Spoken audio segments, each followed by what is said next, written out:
These are actors who were tricked into movies. So Bill Murray agreed to voice Garfield for the 2004 Garfield movie because he saw it was written by his friend Joel Cohen, not realizing it was a different Joel Cohen. He stuck by his word though, and he ended up doing the movie. Halle Berry was tricked with a fake script for X-Men: The Last Stand, as she was shown a script where her character was the main focus, only to later pull the script and modify it so she was only a minor part. X-Men also blackmailed Ryan Reynolds into playing Deadpool in the Wolverine movie because they said he'd never get his own standalone movie unless he did it. Keanu Reeves was forced to star in the movie The Watcher because his friend forged his signature on a contract for the film. Instead of fighting it, he just decided to do the movie. Similarly, Tyler Perry signed on to play the lawyer in Gone Girl without knowing the twist that came with it. Edward Norton was trapped in a 3-movie contract with Paramount after blowing up, so he had to do random movies like The Italian Job due to his legal obligation. This is actually similar to Channing Tatum as well with the G.I. Joe franchise. And finally, Paula Abdul was tricked by Sacha Baron Cohen to be in his movie Bruno by inviting her to receive an award from a fake German television station, only to later use the clip in his movie. Pretty cool, right? I explored an abandoned mall. It was sad. So thanks to Amazon and other online retailers, shopping malls have become a thing of the past, with research suggesting that 80% of malls could close before 2030. And so I went to one of the most notorious dead malls in my area to investigate things further. Now, when I arrived, there were potholes everywhere in the old Sears parking lot and overgrown weeds at the entrance of the mall, indicating no grounds crew maintaining it. But the real shock was when I entered the mall, because it was a complete ghost town with about 80% of the stores abandoned and less than 5 total people walking around. It was really strange seeing places like the children's playground and other mall staples completely abandoned, so there was no activity on the bottom floor, and so I decided to go to the second level, and this is where I found a backrooms door wide open that I was able to walk into, and I saw the entire behind the scenes of the mall. Now, not gonna lie, it felt a bit eerie being the backrooms of a dead and abandoned mall, but it was incredibly cool to get a peek behind the curtain of what happens at these malls. Eventually, though, I exited and I headed towards the food court, where there actually were 3 restaurants remaining alongside of Macy's, which is still their flagship store. But other than that, the mall was completely dead, and I'm sure it's gonna get demolished within the next couple of months. You hate to see it. These are people whose identities are a complete mystery. So Banksy, the world's most famous graffiti artist, is completely anonymous, with nobody to this day having an idea of who he or she could be. Satoshi Nakamoto, the creator of Bitcoin, has never revealed his identity, and he's currently sitting on 1.1 million Bitcoin, which is equivalent to $100 billion,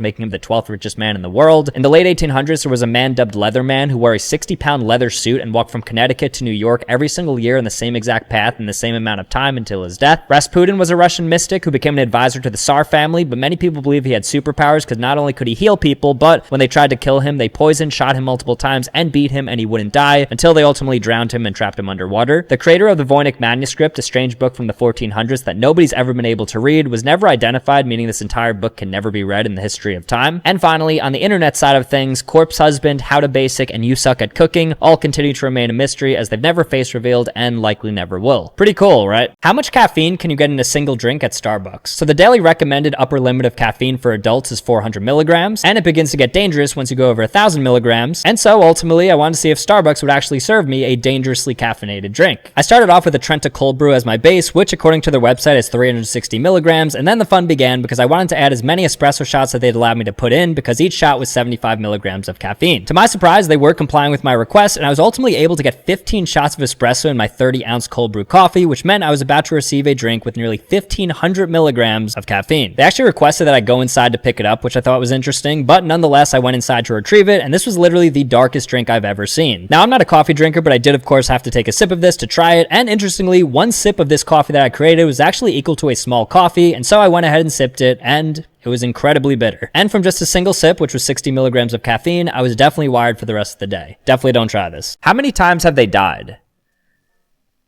So 20 seasons, he probably dies like once a season in like a cutaway gag. Maybe like 20 or so. 40, nice, okay. The logic was there. Mario is literally infinite with all those video game deaths. I don't know what the number would be. Probably like a billion? 100 billion. Wow, what a fate. I don't know if SpongeBob regularly dies in the show. At least not the old seasons. Maybe like 3 or 4 or something just to cover my bases though. 20? Really? Must be the newer seasons, okay. I don't really know the Superman lore. I'm sure he's died at some point though. Probably in like the universe or comic, right? Maybe like 3? 14. Wow, okay. Yeah, I don't know him enough, honestly. Shrek? I feel like there's not enough IP out there to have Shrek die. It's just like his 4 movies, right? And he doesn't die, so 0. Cool. Okay, there we go, Shrek. And Spider-Man?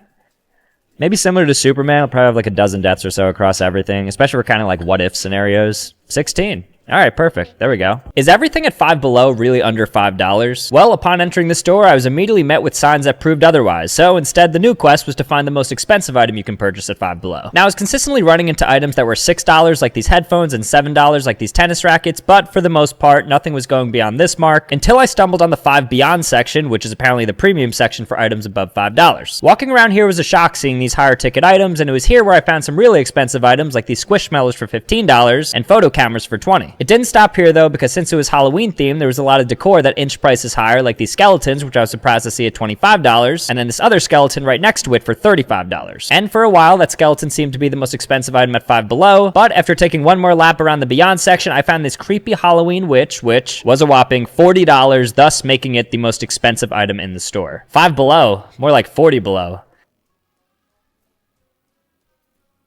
Let's try to guess the fast food restaurant by its map. All right, let's see. So that's mainly the South with a little bit of the Midwest. I'm thinking Cracker Barrel. The only issue is I know Massachusetts has a few, so it can't be. Oh, Waffle House, duh. Yep. I've never actually been to one. I gotta go. All right, so this is West Coast and South only. Not In-N-Out, right? That's too many locations. Not Whataburger. How about like A&W or something weird like that? Oh, Jack in the Box. That place is terrible. Huge Northeast presence. Wow. Oh, that has to be Dunkin', right? I didn't know there weren't Dunkins in some states, though. But yeah, let's say Dunkin'. Cool. There we go. What is this? Heavy in Texas in the South? Maybe this is Whataburger? Hunt Brothers Pizza. What is that? How do they have over 10,000 locations? I've never heard of them. Okay, that's crazy. And then we got... All right, so this is basically everywhere. So it's either Starbucks or Subway. Maybe McDonald's, but Subway has the most, so maybe I'm guessing them. Cool.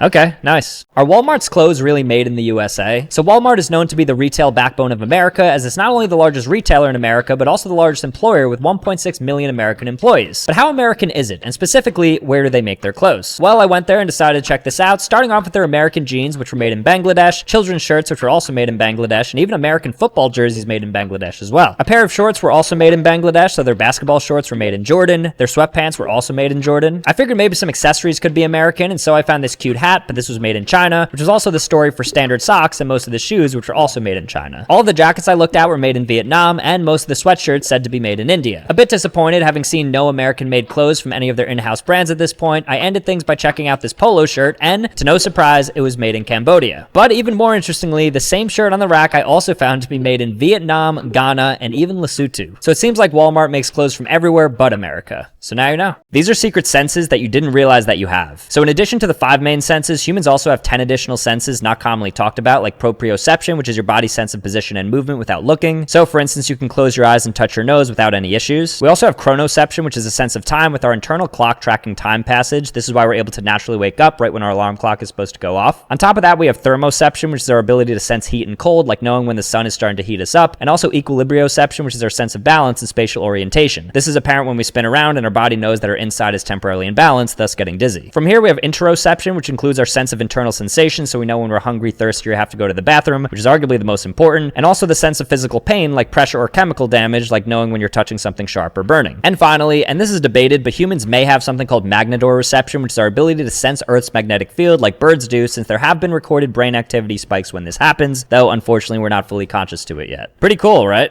I tried ordering discontinued fast food items to see what would happen. Starting with Starbucks, and I tried to get their discontinued Java chip Frappuccino, and while they said it was discontinued, they actually offered to make me a mocha frappe with chocolate syrup and whipped cream to get it as close as possible, and it definitely was and tasted pretty good, so shout out to Starbucks. At Dunkin', I tried to order their old croissant donut, and they actually said okay, but when I opened the bag, I ended up getting a normal croissant, which honestly I wasn't too mad about because it was good. I went to Taco Bell next to order the famous 7-layer burrito, but it was weird timing because they actually brought back all their discontinued items under the Y2K meal, so I got that and a Cool Ranch Dorito taco as well. Both were nostalgic and tasted amazing. And this was the same story for Burger King, which brought back discontinued items like jalapeno cheesy tots and Cinny Minis, which are both good, but the Cinny Mini sauce was not how I remembered. Next up, I ordered the Big and Tasty from McDonald's, and I didn't expect to get this, but the drive-thru said that they could make it for me, and they actually confirmed it and then got me something pretty close to it, which was cool. And then I decided to end things at Wendy's, trying to get their old boneless wings, but instead they gave me their new chicken tenders with buffalo sauce, and these are actually great. So pretty good, all things considered. How long does it take to speak to a human on customer service? So with the rise of AI and automated messaging, messaging, I wanted to see which customer service from these 5 brands would get me to a human the quickest. And so, starting with Amazon, I was first met with an AI voice that wanted to verify certain information, and after that, I was put in a queue for a human that ended up taking a total of 4 minutes and 9 seconds from dial to human voice. Next up was Apple, which had a generic automated system at first, and then told me the wait line was longer than expected for a human, which I thought meant a while, but ultimately 20 seconds later, I was on the phone with Anne at 2 minutes and 22 seconds. From here, I tried DoorDash because I actually needed to call them for something regarding my account, and they immediately asked me if I needed a human, to which I responded yes, and I got on the phone in 1 minute and 57 seconds with the person. Walmart was next and started off with an automated prompt, but I was actually able to reach a human in 1 minute and 56 seconds, setting the new record, leaving then just Microsoft for my final customer service call, and I'm happy to report that they had the smoothest AI experience after 1 minute and 51 seconds, getting me in contact with a human named Paul. So honestly, very surprised with how quick these were, and shout out to Paul. I visited the most dangerous restaurant in America. It's called Heart Attack Grill in Las Vegas, and upon arriving, you step on a scale to see your weight, and if you're over 350 pounds, you actually eat for free, but if you're under 350 pounds, then you're in for a rude awakening. When you go inside, every customer is required to put on a medical gown to enter, and afterwards, they walk you over to your table, and everything is hospital themed with IV drips of soda and waitresses dressed like nurses. But the craziest part is that they inform you that if you don't finish your meal, then you get spanked in front of everybody with paddles. Now, I was not expecting this whatsoever, and so I wanted to order accordingly to avoid this, but the problem is they have bypass burgers that have up to 12 patties on the menu, so I had to choose carefully. And so I did, because I ordered just a single cheeseburger with a side of a syringe of Jell-O, which was fun, and I got to eating. But not gonna lie, I didn't love the burger, and I reasoned it wasn't worth it to finish it. And I thought I could sneak by and get off easily, but unfortunately I did not, and they called me over, and that's when this happened. Oh, that actually hurts.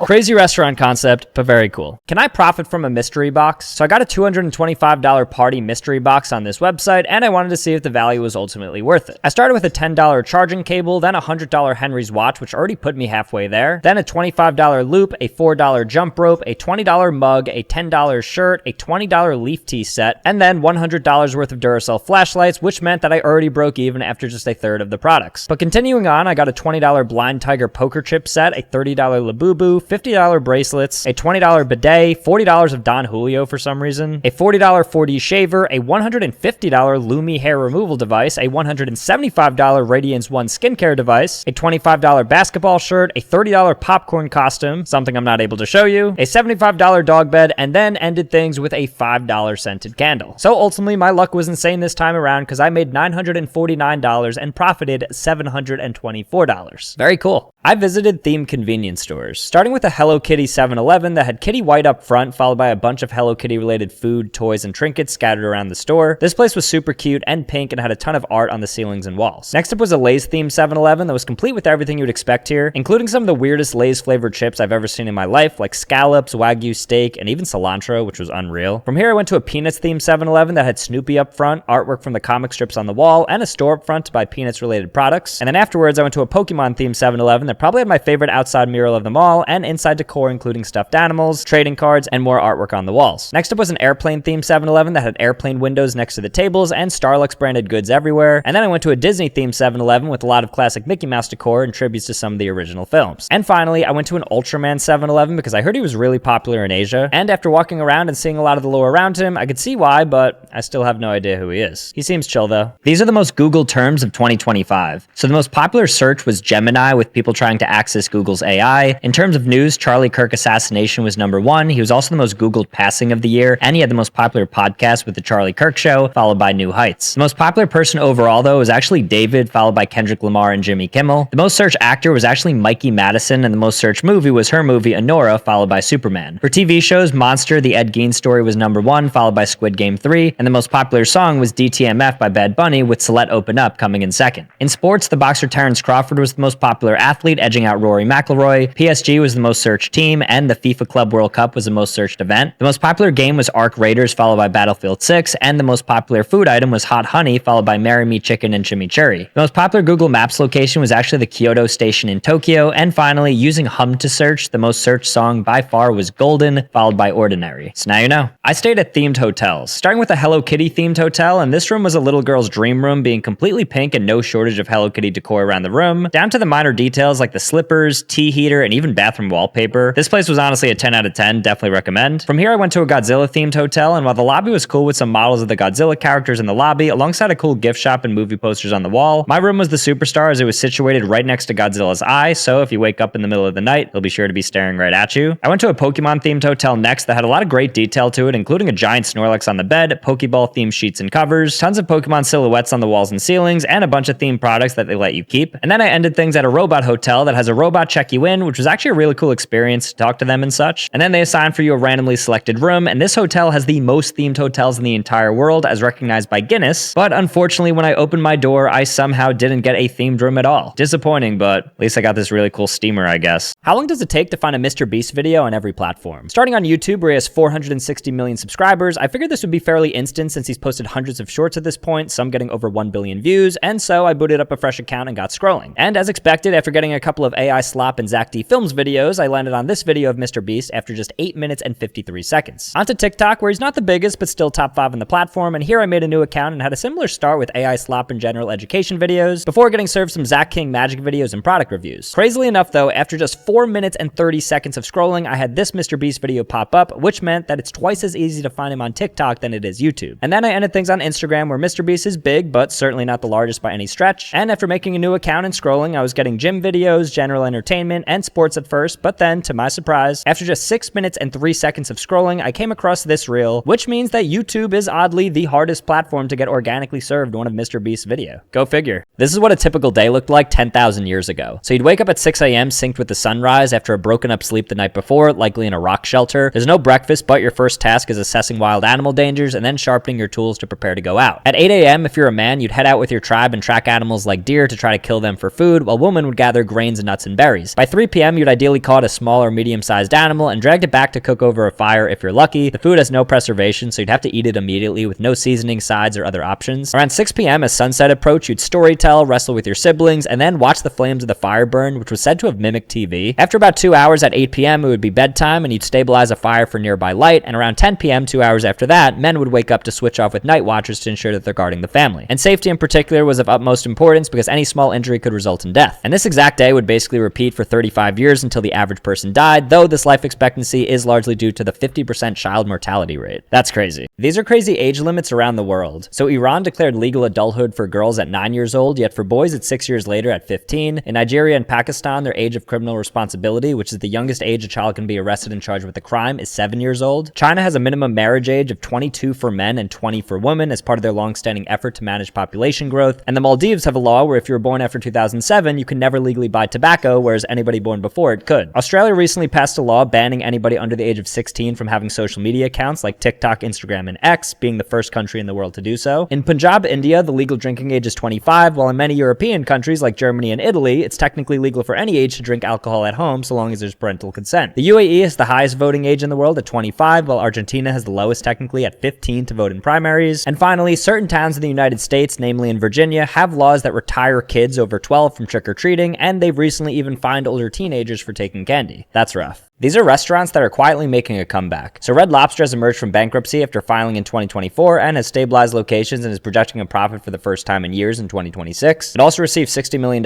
in funding to redesign its restaurant interiors. Friendly's has officially changed ownership after previously closing over 80% of its restaurants, and now it's expanding into the south to bring back the family diner and ice cream parlor nostalgia that it wasn't getting in the northeast suburbs. Quiznos went from 5,000 restaurants at its peak to just 400 in 2024, but it's planning to aggressively regrow into convenience stores and gas stations to increase their footprint while keeping their cost minimum. Steak and Shake has closed over 200 locations over the past 5 years, but is reopening many closed ones under a new identity, going away from table service and more towards counter service to save costs. Chili's has emerged from significant debt and low foot traffic over the past few years thanks to viral marketing around the Triple Dipper and the Smash Burgers. And finally, Chi-Chi's, which closed all of its locations about a decade ago, has officially reopened its first new location in Minnesota, and it's looking to slowly regrow its presence in 2026. You love to see it. These are YouTube videos that got people sued. So a YouTuber named Matt Haas sued H3H3 for reacting to his video and this video, and this led to a landmark fair use case setting a major legal precedent protecting React content. Ray William Johnson was also sued in 2016 for a similar reason by Juke and Media for using their clips, but they ended up settling with Ray instead. This video from Tasha K, in which she defamed Cardi B's health and personal life, led to her losing a $4 million lawsuit. She was also sued by Kevin Hart for $250,000 for similar reasons. Nintendo sued Every Game Guru in 2024 regarding multiple videos for streaming pirated games, including unreleased titles. He also showed his subscribers how to pirate them and unfortunately lost the lawsuit. Sydney Gifford sued Alyssa Sheil over all her videos for apparently replicating her aesthetic, outfits, pose, and even voice. This was later dismissed though with no settlement. While the Ace family has been sued multiple times, most recently over Austin McBroom entering a woman's home without consent for a video. And finally, this video of Logan Paul led to a lawsuit from the production company for Airplane Mode, claiming that he destroyed the film's commercial viability after his stunt. Pretty cool, right? This is what slang looked like over the last 100 years. So the silent generation pioneered pop culture-based slang that was playful yet polite, with the most popular being the cat's pajamas, which means excellent, scram, which means to go away, and moxie, which means courage. After this was the baby boomers, whose slang reflected rebellion and counterculture post-war, and so they opted for words like groovy, which means cool, far out, which means amazing, and bummer, which means disappointing. Onto Gen X, which had slang that reflected early digital awareness and pre-internet media, so they invented words like fresh, which means cool, right on, which means agreed, and even epic, which means amazing. From here we have millennials, and they have popularized text and internet-born phrases like OMG and LOL, meaning oh my gosh and laugh out loud respectively, as well as terms like bae, which is just a babe shortening, and lit, which means exciting. Gen Z is meme and social media driven and emphasize irony often with their terms like riz, which means charisma, and sus, which means suspicious. Leading us now to Gen Alpha, who is actively forming our language as we speak with heavy meme vernacular like 6'7", which means nothing, and then even choppelganger, which means an ugly lookalike. I wonder what Gen Beta will have for us. I tested places at their deadest hour. So Google has the popular times graph for every public place, and so I decided to visit typically busy places when their traffic is the lowest to see what things were like there. Starting off with Walmart, with their deadest time coming right when they open at 6 a.m, and I was able to walk around the warehouse floor with basically nobody in there, which made for some nice seamless shopping. But this was very different from Costco, who also is deadest right when it opens at 10 a.m, but they had hundreds of people lining up and shopping, so you wouldn't even think that it was dead. After this, I went to one of the busiest places on earth, Times Square, at its low at 3 a.m, and to be honest, it really felt dead as less than 5 places were open and I saw less than 50 total people on the street, so I guess the city does sleep. And also overnight, I hit a 24/7 Apple store that has a low around 2 a.m, and it was as empty as you'd expect, with only a few customers that had late night appointments to fix their phones. Starbucks was lowest at 5 a.m, with only a person or two coming through the drive-thru, but the inside was completely empty. But the deadest place I went to at any given time had to have been Chili's, which had a low time at 11 a.m. during lunch. It was actually quite sad to see that there was literally 0 people throughout that entire hour. So if you don't like people, this is when you should go.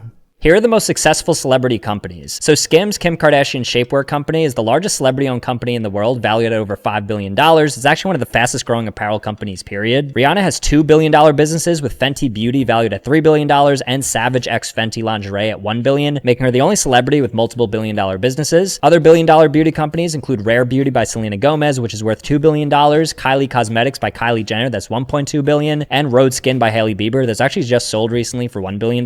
Other celebrity companies that were sold for large sums is Beats by Dr. Dre, which was sold to Apple for $3 billion, Casamigos by George Clooney, which sold for $1 billion, and Mint Mobile, which is partially owned by Ryan Reynolds, that sold for $1.4 billion. Terramana Tequila is apparently worth $3.5 billion, meaning that The Rock, who is the owner, is already likely a billionaire. But technically, the most successful trajectory of any celebrity-owned business actually belongs to Feastables by Mr. Beast, which is already valued at $3 billion and projected to aggressively grow further in the coming years. Good job, Mr. Beast. These are things that disappeared without explanation. So in 2014, flight MH370 involving a Boeing carrying 239 people going from Malaysia to Beijing vanished from radar mid-flight. The main components of the plane have never been found, and there's currently no strong theory as to how or why it happened. In 1587, 115 English settlers established a colony on Roanoke Island, but after their leader returned 3 years later after getting supplies, the settlement was a ghost town with the word Croatoan carved into a post, but no signs of struggle, bodies, or even houses. Nobody even has a theory as to why this happened. This is similar to the USS Cyclops, which was a Navy ship carrying over 300 people in 1918 that sailed over the Bermuda Triangle and was never heard from again, not even sending an SOS signal. The most valuable unrecoverable object in the entire world is a $250 million painting called The Concert. It was believed to be stolen as part of a wider Boston art heist in the 90s, but nobody has any idea where it went. And finally, an island called Sandy Island appeared on maps for hundreds of years in the South Pacific. However, upon sailing there in 2012, the island was no longer there, with no explanation of what could have happened. That's crazy. These are companies that are disappearing. So Saks Global, the parent company of Saks Fifth Avenue, Neiman Marcus, and Bergdorf Goodman, filed for bankruptcy in January and plans to close most of its Saks Off Fifth and Last Call locations to focus only on high-end luxury. Eddie Bauer declared bankruptcy in February and is currently in the process of liquidating all 174 physical locations to instead focus exclusively on their online and wholesale business. Francesca's declared their second bankruptcy around the same time in February and is also moving to full liquidation, closing all 400 remaining stores in the United States. Wendy's is aimed to close up to 300 locations by the end of 2026, as are Macy's and Walgreens, which are closing 150 and 500 500 stores respectively. Spirit Airlines is going through their second bankruptcy and is reducing their fleet from 214 aircrafts to 80 in order to stay afloat. JCPenney filed for bankruptcy again in December, citing unsustainable debt and lower mall traffic. Yankee Candle is also closing dozens of stores for similar reasons. And finally, even iRobot, the creator of the Roomba, filed for bankruptcy after its acquisition by Amazon got blocked. So not even robots are safe in this economy. What was the first video I ever posted? So my first long-form YouTube video was on February 17th, 2021, titled I Beat the World's Hardest Geography Test, which was just a video of me doing exactly that. Though technically I posted a YouTube short a month prior in January of 2021 called Wikipedia Speedrun, in which I played the Wikipedia game, though that video is now actually partially blocked for visibility from you guys because of music copyright. Going on to other platforms though, and in TikTok in December of 2020, I have my first public video, which is basically a Twitch skit about a fake donation. And even earlier than this is an unlisted 6-second video from November 2020 that features me just lip syncing to the camera. And while those might be some of the earliest publicly posted videos, I do still have 10 long form videos that are unlisted or privated on my YouTube channel that would technically be older, with my second earliest being an Oregon Trail speedrun in which I break a world record in February of 2020, and then my earliest video officially on my YouTube channel titled The Definitive Fast Food Tier List, posted in January of 2020, which is now officially lost media and just features me on stream ranking different fast food restaurants. But now you know.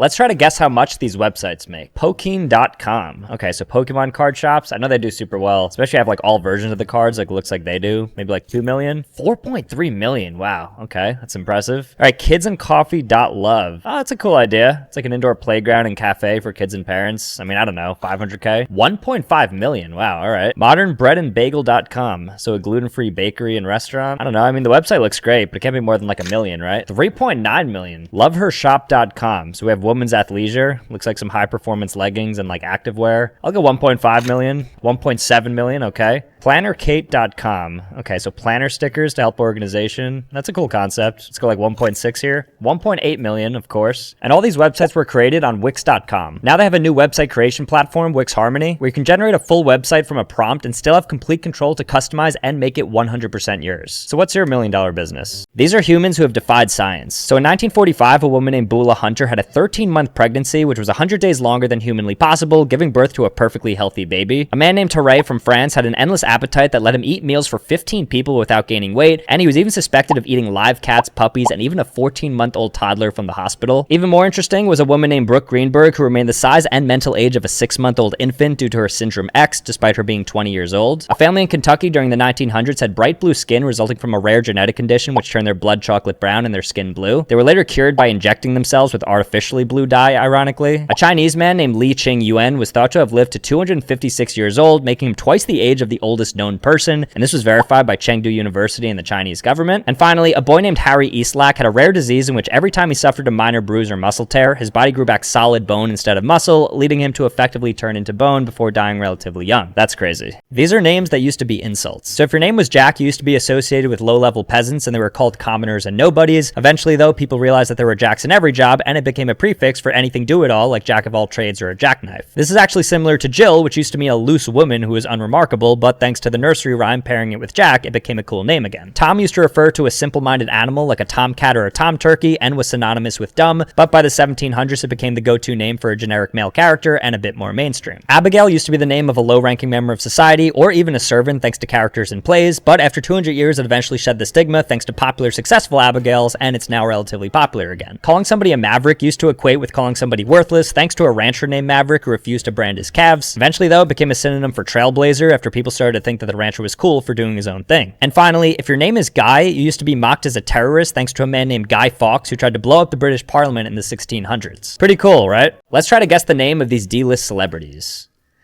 That's Tila Tequila. She used to be pretty popular. That's like a millennial pull though. I don't think anybody under the age of 20 will know her. She was like Paris Hilton. Cool. I would not count Fred as a D-list celebrity. He's probably B-list. He was like the most subscribed YouTuber at one point. Shout out to Fred, man. Lucas Cruikshank, okay. Belle Delphine. I don't know what she's up to nowadays. Probably wouldn't look it up either, honestly. Nice. Oh, I know who this is. He's a singer. What's his name? Is this Omi, right? Someone like that? Tayo Cruz. Oh, duh. King Batch. He's probably C-list, maybe B-list. I feel like everyone knows King Batch. He's an OG. Okay, cool. Oh, this guy's like the perfect D-list celebrity because I know him because he's from This Is the End. I know his face, but I don't know his name. Jay Baruchel. All right, congrats. And then I've never seen this man in my entire life. William Fichtner.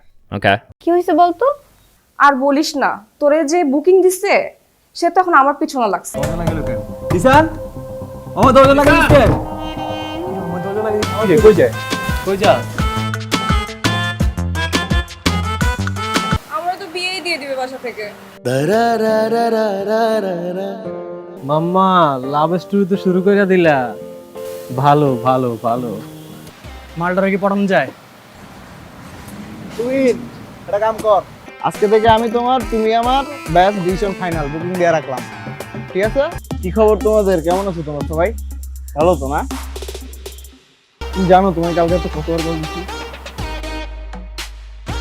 Hello, আসসালামু আলাইকুম। ওয়ালাইকুম আসসালাম। কি রে হৃদয় তুহিন মানা করতেছি কিছু না কিছু। ভাবি আপনি জানেন আমি একবার অসুস্থ হয়ে গেছিলাম, ও আমাকে রক্ত দেয়নি, আর আজকে আপনাকে রক্ত দিয়ে চিঠি লিখছে।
কালকে সারা রাত তোমার আমি কল দিচ্ছি।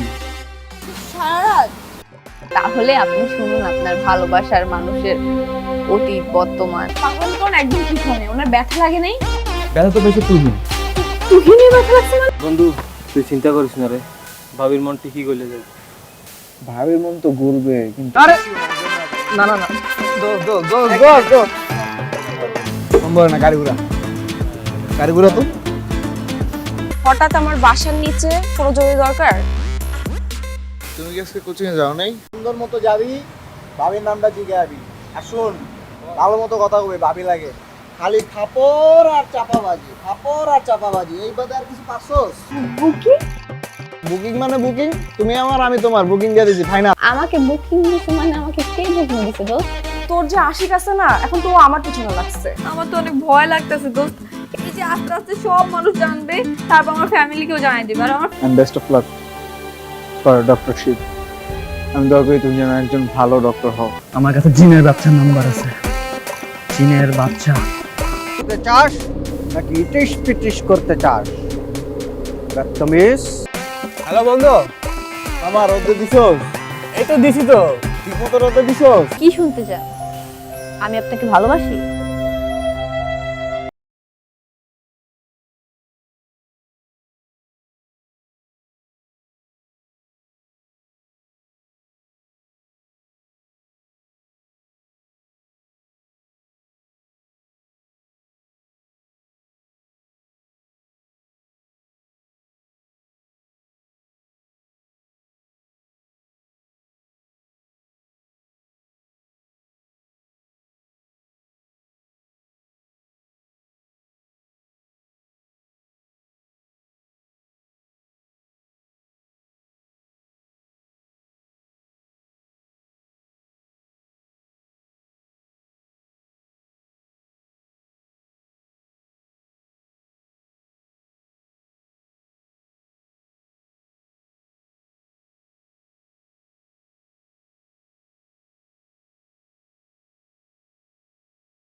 ফোন দিয়ে যেতেছি তুমি ফোনই ধরো না, তোমার ফোন ধরার কোনো নামই নাই। এটা কোনো কথা? তোমার ফোন ধরো না কেন? এবারে এক্সামের প্রিপারেশন কিরকম তোদের? আমি তো খুবই এক্সাইটেড, কারণ আমার প্রিপারেশন খুবই ভালো। ঈশান দরজা খোল। কি বুঝতেছি না।